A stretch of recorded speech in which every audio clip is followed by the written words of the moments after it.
chapitre 2, versets 13 à 23.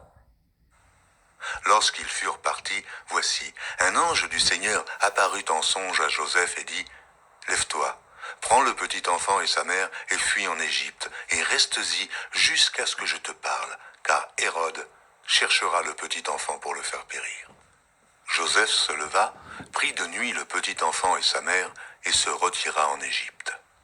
Il y resta jusqu'à la mort d'Hérode, afin que s'accomplisse ce que le Seigneur avait annoncé par le prophète, « J'ai appelé mon fils hors d'Égypte. » Alors Hérode, voyant qu'il avait été joué par les mages, se mit dans une très grande colère. Et il envoya tuer tous les enfants de 2 ans et au-dessous qui étaient à Bethléem et dans tout son territoire, selon la date dont il s'était soigneusement enquis auprès des mages. Alors s'accomplit ce qui avait été annoncé par Jérémie le prophète. On a entendu des cris à Rama, des pleurs et de grandes lamentations. Rachel pleure ses enfants et n'a pas voulu être consolée, parce qu'ils ne sont plus. Quand Hérode fut mort, voici, un ange du Seigneur apparut en songe à Joseph en Égypte. Il lui dit, « Lève-toi, prends le petit enfant et sa mère et va dans le pays d'Israël, car ceux qui en voulaient à la vie du petit enfant sont morts. » Joseph se leva, prit le petit enfant et sa mère et alla dans le pays d'Israël.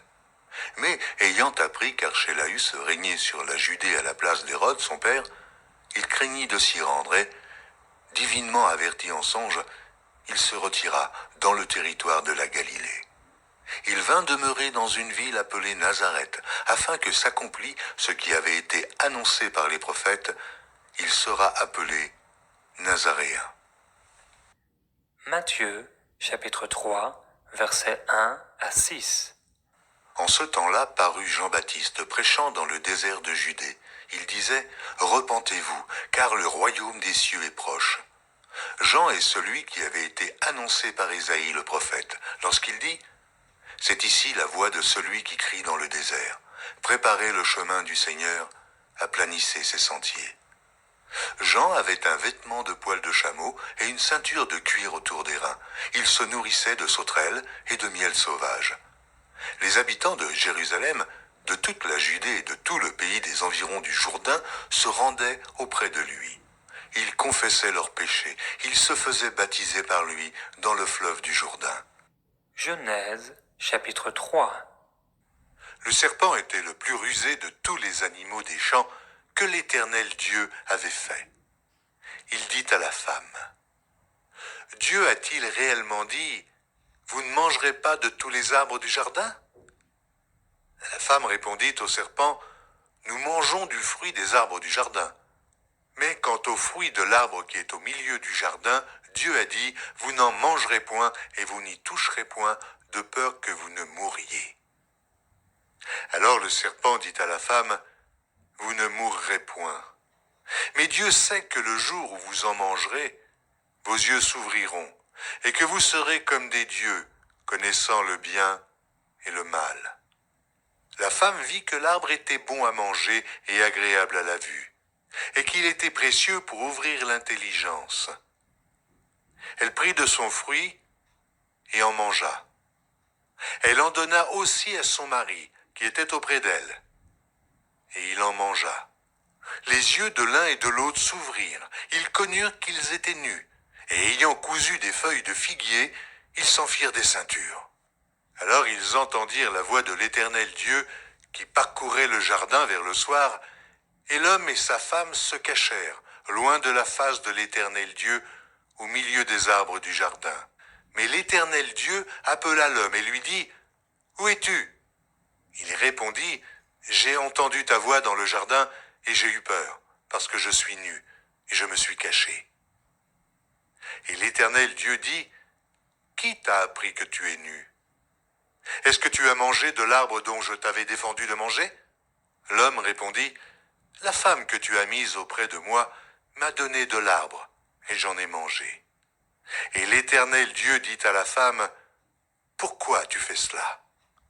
La femme répondit, « Le serpent m'a séduite et j'en ai mangé. » L'Éternel Dieu dit au serpent, « Puisque tu as fait cela, tu seras maudit entre tout le bétail et entre tous les animaux des champs. Tu marcheras sur ton ventre, et tu mangeras de la poussière tous les jours de ta vie. Je mettrai inimitié entre toi et la femme, entre ta postérité et sa postérité. Celle-ci t'écrasera la tête, et tu lui blesseras le talon. Il dit à la femme, j'augmenterai la souffrance de tes grossesses. Tu enfanteras avec douleur, et tes désirs se porteront vers ton mari, mais il dominera sur toi. Il dit à l'homme, puisque tu as écouté la voix de ta femme, et que tu as mangé de l'arbre au sujet duquel je t'avais donné cet ordre, tu n'en mangeras point, le sol sera maudit à cause de toi. C'est à force de peine que tu en tireras ta nourriture tous les jours de ta vie. Il te produira des épines et des ronces, et tu mangeras de l'herbe des champs. C'est à la sueur de ton visage que tu mangeras du pain, jusqu'à ce que tu retournes dans la terre d'où tu as été pris, car tu es poussière, et tu retourneras dans la poussière. Adam donna à sa femme le nom d'Ève, car elle a été la mère de tous les vivants. L'Éternel Dieu fit à Adam et à sa femme des habits de peau, et il les en revêtit. L'Éternel Dieu dit, voici, l'homme est devenu comme l'un de nous, pour la connaissance du bien et du mal. Empêchons-le maintenant d'avancer sa main, de prendre de l'arbre de vie, d'en manger, et de vivre éternellement. Et l'Éternel Dieu le chassa du jardin d'Éden, pour qu'il cultivât la terre, d'où il avait été pris. C'est ainsi qu'il chassa Adam, et il mit à l'orient du jardin d'Éden les chérubins qui agitent une épée flamboyante pour garder le chemin de l'arbre de vie. Genèse, chapitre 4. Adam connut Ève, sa femme. Elle conçut et enfanta Caïn, et elle dit, j'ai formé un homme avec l'aide de l'Éternel. Elle enfanta encore son frère Abel. Abel fut berger, et Caïn fut laboureur. Au bout de quelque temps, Caïn fit à l'Éternel une offrande des fruits de la terre, et Abel, de son côté, en fit une des premiers-nés de son troupeau et de leur graisse. L'Éternel porta un regard favorable sur Abel et sur son offrande, mais il ne porta pas un regard favorable sur Caïn et sur son offrande. Caïn fut très irrité, et son visage fut abattu. Et l'Éternel dit à Caïn, « Pourquoi es-tu irrité? Et pourquoi ton visage est-il abattu? Certainement, si tu agis bien, tu relèveras ton visage. Et si tu agis mal, le péché se couche à la porte, et ses désirs se portent vers toi. Mais toi, domine sur lui. » Cependant, Caïn adressa la parole à son frère Abel, mais comme ils étaient dans les champs, Caïn se jeta sur son frère Abel et le tua.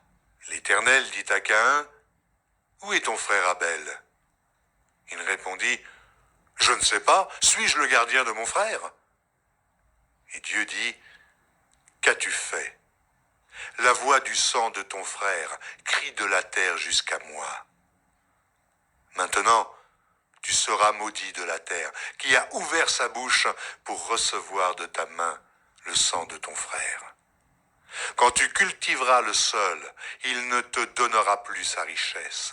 Tu seras errant et vagabond sur la terre. » Caïn dit à l'Éternel, « Mon châtiment est trop grand pour être supporté. Voici, tu me chasses aujourd'hui de cette terre. Je serai caché loin de ta face, je serai errant et vagabond sur la terre, et quiconque me trouvera me tuera. » L'Éternel lui dit, « Si quelqu'un tuait Caïn, Caïn serait vengé 7 fois. » Et l'Éternel mit un signe sur Caïn, pour que quiconque le trouverait ne le tuât point. Puis Caïn s'éloigna de la face de l'Éternel et habita dans la terre de Nod, à l'orient d'Éden. Caïn connut sa femme. Elle conçut et enfanta Hénoc. Il bâtit ensuite une ville, et il donna à cette ville le nom de son fils, Hénoc. Hénoc engendra Irad. Irad engendra Méhujaël. Méhujaël engendra Métucaël. Et Métucaël engendra Lémec. Lémec prit 2 femmes. Le nom de l'une était Ada, et le nom de l'autre, Tsilla. Ada enfanta Jabal. Il fut le père de ceux qui habitent sous des tentes et près des troupeaux. Le nom de son frère était Jubal. Il fut le père de tous ceux qui jouent de la harpe et du chalumeau. Tsilla, de son côté, enfanta Tubal-Caïn, qui forgeait tous les instruments d'airain et de fer. La sœur de Tubal-Caïn était Naama. Lémec dit à ses femmes, Ada et Tsilla, écoutez ma voix. Femmes de Lémec, écoutez ma parole. J'ai tué un homme pour ma blessure, et un jeune homme pour ma meurtrissure. Caïn sera vengé 7 fois, et Lémec 77 fois. Adam connut encore sa femme. Elle enfanta un fils, et l'appela du nom de Seth, car, dit-elle, Dieu m'a donné un autre fils à la place d'Abel que Caïn a tué.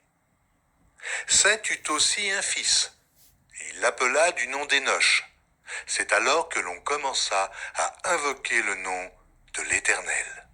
Psaume chapitre 2. Pourquoi ce tumulte parmi les nations, ces vaines pensées parmi les peuples? Pourquoi les rois de la terre se soulèvent-ils et les princes se liguent-ils avec eux contre l'Éternel et contre son oint? Brisons leurs liens, délivrons-nous de leurs chaînes.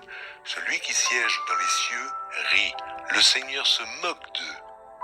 Puis il leur parle dans sa colère, il les épouvante dans sa fureur.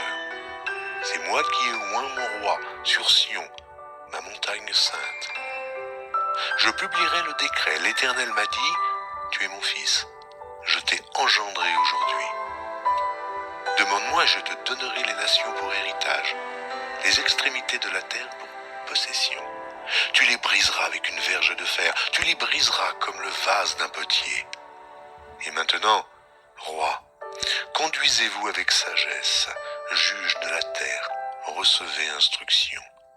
Servez l'Éternel avec crainte et réjouissez-vous avec tremblement.